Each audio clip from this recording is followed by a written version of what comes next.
लीला होती जूनी नाकर, लीला होती जूनी, जो में श्री वल्लभ प्रकट न होते वसुधा रहती सुनी। મહાપ્રભુજી જો આ બધા સ્થળો વ્રજમાં ન બતાયા હોય તો આપણને કેમ ખબર પડે કે આ ઘાટ કયો, આ વન કયું, આ ઉપવન કયું, આ કુંજ કયા? આ તો હજારો વર્ષ પહેલા બધું ભૂલાઈ ગયું. પણ શ્રી મહાપ્રભુજીએ કૃપા કરી આપણને એક એક સ્થળનો પરિચય કરાવ્યો. તો મહાપ્રભુજી આ રીતે વ્રજના એક એક સ્થળને પ્રગટ કરી રહ્યા છે. અને મહાપ્રભુજી પધાર્યા ગોકુલ. પ્રાતઃકાળનો સમય અને કલ કલ કલ કલ શ્રી યમુનાજીનો કલરવ કરી રહ્યો છે. શુક મયુર અને હંસ શ્રી યમુનાજીના કિનારે કિલ્લોલ કરી રહ્યા છે. યમુનાજીના લહેરોમાં પડતા સૂરજના કિરણોથી એમાં રહેલા રજકણો ચળકી રહ્યા છે. માનો એમ લાગે કે મોતીઓના કંકણો યમુનાજીએ ધારણ કર્યા. એવો સુંદર પ્રવાહ શ્રી યમુનાજીનો છે. અને દમલાજી મહાપ્રભુજીની સાથે છે. મહાપ્રભુજી ગોકુલમાં પધારીને યમુનાજીના કિનારે બંને ઘાટોનું દર્શન કરતા સહજ એક સ્વાભાવિક મુક્તિ મહાપ્રભુજીના મુખમાંથી નીકળી કે દમલા, યા મેં ગોવિંદ ઘાટ કોણ છો और ठकराणी घाट कौन छो? બંને એક સરખા ઘાટ લાગે છે. આમાં ગોવિંદ ઘાટ કયો ને ઠકરાણી ઘાટ કયો? અને જ્યાં મહાપ્રભુજીના મુખમાંથી આ શબ્દો નીકળ્યા એટલામાં યમુનાજીની લહેરોમાંથી ભ્રમરો પડવા લાગ્યા. ગોળ ગોળ ગોળ ગોળ ભ્રમરો પડ્યા. સુંદર ધ્વનિ થવા લાગ્યો. મહાપ્રભુજીને દમલાજી જેમ યમુનાજીના પ્રવાસ સામે જોયે તો ગોળ ગોળ ગોળ ગોળ પડતા ભ્રમરોમાંથી 16 વર્ષ યુવતી સ્વરૂપ બોલો શ્યામ સુંદર શ્રી યમુને મહારાણી की जय સાક્ષાત શ્રી યમુનાજી પ્રગટ થયા. મુકુટ કાચીનો શૃંગાર કર્યો છે. હાથમાં કમળની માળા છે. એક હાથમાં કમળની છડીઓ છે. અદ્ભુત અલૌકિક સૌંદર્ય શ્રી યમુનાજીનું જોયું. તિહારો દરસ મોહી ભાવે શ્રી યમુનાજી તિહારો દરસ મોહી ભાવે. તિહારો દરસ મોહી ભાવે શ્રી યમુનાજી તિહારો દરસ મોહી ભાવે.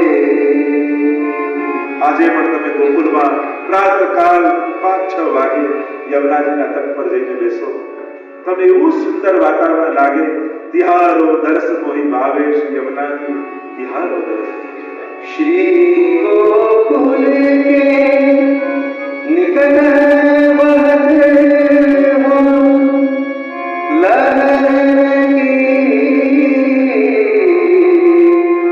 छविया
ભૂતલ પર શ્રી યમુનાજી સાક્ષાત પ્રગટ થઈ, કમળની છડી લઈ આખા એ કમળથી એક જાણે રસ્તો બન્યો અને એક એક કમળ ઉપર ચરણ પધરાવતા પધરાવતા શ્રી યમુનાજી છે કિનારે આવ્યા અને કમળની છડી દ્વારા ઇશારો કર્યો, હે શ્રી વલ્લભ, ये गोविंद घाट है, ये ठकरानी घाट है।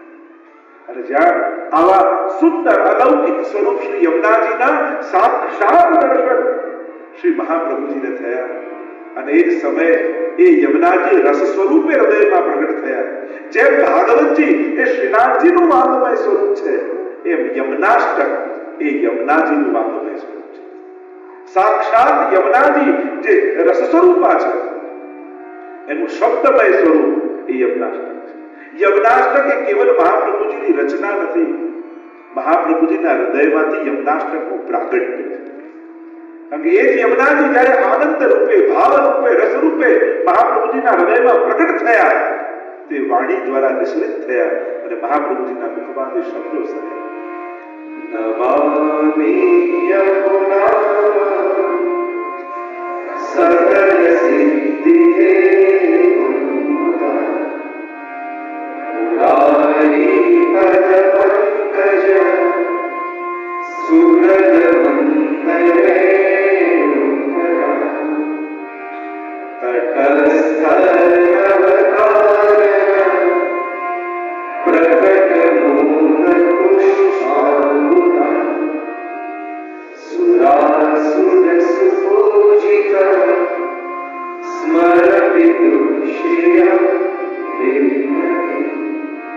નવ શ્લોકમાં 8 શ્લોકમાં સ્તુતિ અને 9મા શ્લોકમાં એનું ફલ કહ્યું।